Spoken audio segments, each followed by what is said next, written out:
Chapter 6. How Riches Come to You. When I say that you do not have to drive sharp bargains, I do not mean that you do not have to drive any bargains at all, or that you are above the necessity for having any dealings with your fellow men. I mean that you will not need to deal with them unfairly. You do not have to get something for nothing, but can give to every man more than you take from him. You cannot give every man more in cash market value than you take from him, but you can give him more in use value than the cash value of the thing you take from him. The paper, ink, and other material in this book may not be worth the money you pay for it, but if the ideas suggested by it bring you thousands of dollars, you have not been wronged by those who sold it to you. They have given you a great use value for a small cash value. Let us suppose that I own a picture by one of the great artists, which, in any civilized community, is worth thousands of dollars. I take it to Baffin Ray, and by salesmanship induce an Eskimo to give a bundle of furs worth $500 for it. I have really wronged him, for he has no use for the picture. It has no use value to him, it will not add to his life. But suppose I give him a gun worth $50 for his furs, then he has made a good bargain.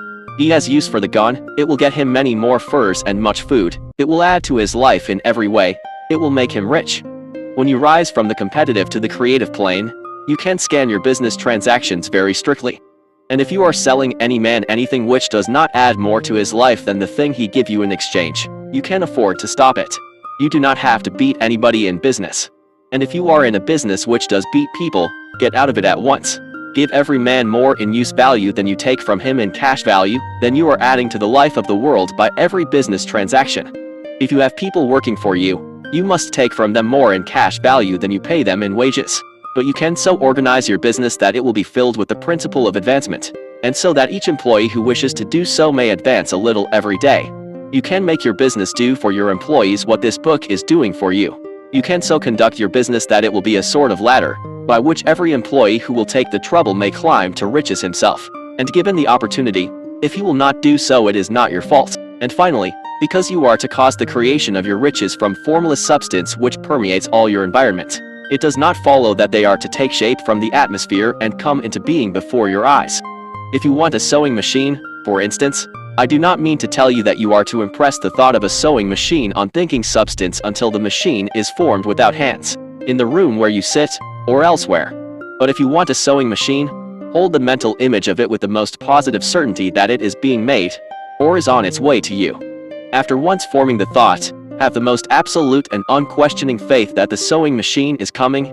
Never think of it, or speak of it, in any other way than as being sure to arrive. Claim it as already yours. It will be brought to you by the power of the supreme intelligence, acting upon the minds of men. If you live in Maine, it may be that a man will be brought from Texas or Japan to engage in some transaction which will result in your getting what you want. If so, the whole matter will be as much to that man's advantage as it is to yours. Do not forget for a moment that the thinking substance is through all, in all, communicating with all, and can influence all. The desire of thinking substance for fuller life and better living has caused the creation of all the sewing machines already made.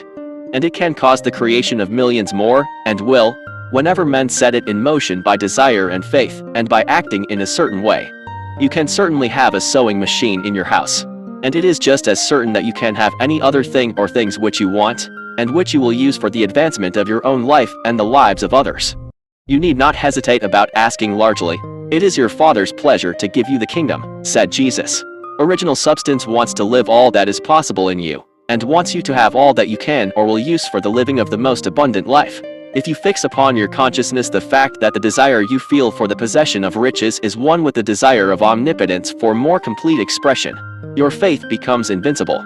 Once I saw a little boy sitting at a piano, and vainly trying to bring harmony out of the keys, and I saw that he was grieved and provoked by his inability to play real music. I asked him the cause of his vexation, and he answered, I can feel the music in me, but I can't make my hands go right. The music in him was the urge of original substance, containing all the possibilities of all life. All that there is of music was seeking expression through the child. God, the one substance, is trying to live and do and enjoy things through humanity. He is saying, I want hands to build wonderful structures, to play divine harmonies, to paint glorious pictures. I want feet to run my errands, eyes to see my beauties, tongues to tell mighty truths and to sing marvelous songs, and so on. All that there is of possibility is seeking expression through men. God wants those who can play music to have pianos and every other instrument, and to have the means to cultivate their talents to the fullest extent. He wants those who can appreciate beauty to be able to surround themselves with beautiful things. He wants those who can discern truth to have every opportunity to travel and observe. He wants those who can appreciate dress to be beautifully clothed, and those who can appreciate good food to be luxuriously fed. He wants all these things because it is himself that enjoys and appreciates them. It is God who wants to play, and sing, and enjoy beauty, and proclaim truth and wear fine clothes, and eat good foods. It is God that worketh in you to will and to do, said Paul. The desire you feel for riches is the infinite, seeking to express himself in you as he sought to find expression in the little boy at the piano. So you need not hesitate to ask largely. Your part is to focalize and express the desire to God. This is a difficult point with most people. They retain something of the old idea that poverty and self-sacrifice are pleasing to God. They look upon poverty as a part of the plan, a necessity of nature. They have the idea that God has finished his work, and made all that he can make, and that the majority of men must stay poor because there is not enough to go around. They hold to so much of this erroneous thought that they feel ashamed to ask for wealth. They try not to want more than a very modest competence, just enough to make them fairly comfortable. I recall now the case of one student who was told that he must get in mind a clear picture of the things he desired, so that the creative thought of them might be impressed on formless substance. He was a very poor man, living in a rented house, and having only what he earned from day to day, and he could not grasp the fact that all wealth was his. So, after thinking the matter over, he decided that he might reasonably ask for a new rug for the floor of his best room, and an anthracite coal stove to heat the house during the cold weather. Following the instructions given in this book, he obtained these things in a few months, and then it dawned upon him that he had not asked enough. He went through the house in which he lived, and planned all the improvements he would like to make in it. He mentally added a bay window here and a room there, until it was complete in his mind as his ideal home, and then he planned its furnishings. Holding the whole picture in his mind, he began living in a certain way, and moving toward what he wanted, and he owns the house now, and is rebuilding it after the form of his mental image. And now, with still larger faith, he is going on to get greater things.